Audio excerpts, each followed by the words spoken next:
반갑습니다. 한자를 상식어로 해석하는 세트한자 연구소 이원준입니다. 오늘은 세트한자 제231강으로 준행이라는 말의 개념에 대해서 알아보려고 합니다. 준행이라는 말은 전례나 명령 따위를 그대로 쫓아 행하는 것을 말하고 있습니다. 정해진 대로 의심하지 않고 그대로 따라하는 것을 말하고 있는 것입니다. 준행입니다. 준행은 쫓을 준자에 단일 행자로 구성되어 있습니다. 그래서 준행을 하는 것에 있어서 무엇을 쫓을까 하는 것이 중요한 것 같습니다. 먼저 준행이라는 말 중에 쫓을 준자를 보겠습니다. 쫓을 준자는 쫓다 또는 따르다 등의 의미가 있습니다. 쫓을 준자를 이미지로 표현해보면 높을 존자에 해당되는 높은 산에 올라있는 사람의 이미지가 있습니다. 그리고 갈착자에 해당되는 천천히 걸어가고 있는 사람들의 이미지가 있습니다. 이런 두 이미지가 결합된 모양이 쫓을 준자여서 쫓을 준자가 표현하는 그 쫓는 것은 높은 것을 따라가는 것이다 라는 그런 뜻입니다. 쫓는다는 것은 어떤 대상을 잡거나 만나기 위하여 뒤를 급히 따르는 것으로서 내가 주체가 아니고 그 어떤 대상이 주체가 되는 것입니다. 나는 그 대상에 따라 수동적으로 움직여야 되는 것이지요.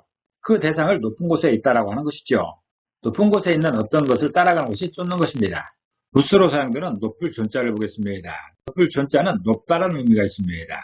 높을 존자를 이미지로 표현해보면 8팔자에 해당되는 여러 방향으로 퍼져 있는 사람들의 이미지가 있습니다. 그리고 수를 의미하는 닭 유자와 손을 의미하는 마디 촌자로 구성된 숫자를 높이 들고 있는 사람의 이미지가 있습니다. 이런 두 이미지가 결합된 모양이 높을 존자여서 높을 존자가 표현하는 그 높은 것은 여러 방향에 손으로 숫자를 들어 칭송하는 대상을 말하고 있습니다. 어떤 잔치에 참석한 사람들 중에서 귀빈이라고 하면 그 중에서도 높은 사람을 말하고 있습니다.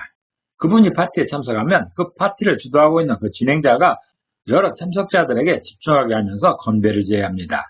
보통은 다 함께 술잔을 높이 들고 그분의 공로나 업적을 축하하게 됩니다. 술잔을 들고 칭송을 받는 그 사람이 바로 높은 사람인 것입니다. 높을 존자는 술잔을 들어 칭송하는 그 사람을 표현하고 있습니다. 쫓을 준자는 그렇게 높다라고 판단된 사람이나 존재를 따라하는 것을 쫓는 것이라고 표현하고 있습니다. 각 사람마다 누구를 높은 사람으로 인정할 것인가에 따라서 그 사람의 인생이 좌우됩니다. 돈을 따라가는 사람도 있고 명예를 따라가는 사람도 있고 절대자를 따라가는 그런 사람도 있습니다. 각 개인의 신념에 따라 다르게 행동하는 것이지요. 그렇지만 각자의 신념에 따라 그 사람이 높게 생각하는 그런 존재가 있기 마련입니다. 단일행자입니다. 단일행자는 다니다는 의미가 있습니다. 단일행자는 왼발을 의미하는 걸어갈 척자와 오른발을 의미하는 좌축거릴 축자로 구성되어 있습니다. 바로 사람이 걸어가고 있는 이런 모양인 것이죠. 왼발과 오른발을 번갈아 움직이는 그런 상황이 바로 걷는 것이고 그걸 표현하는 것자가 바로 단일행자입니다. 그래서 단일행자가 표현하는 그 다니는 것은 왼발과 오른발의 반복이다라는 그런 뜻입니다. 단일행자는 사람이 걷는 모습을 표현하고 있습니다. 당연한 말이지만 왼발과 오른발을 번갈아 반복하여 내딛으면서 걷게 되는 것이지요. 이걸 표현하는 것자가 바로 단일행자입니다. 정리해 보겠습니다. 준행이 있습니다. 준행이라는 단어 중에 쫓을 준자가 표현하는 그 쫓는 것은 높은 것을 따라가는 것을 말하고 있습니다. 나의 신념에 따라 높다라고 여기는 그것을 따라가고 있는 것이지요.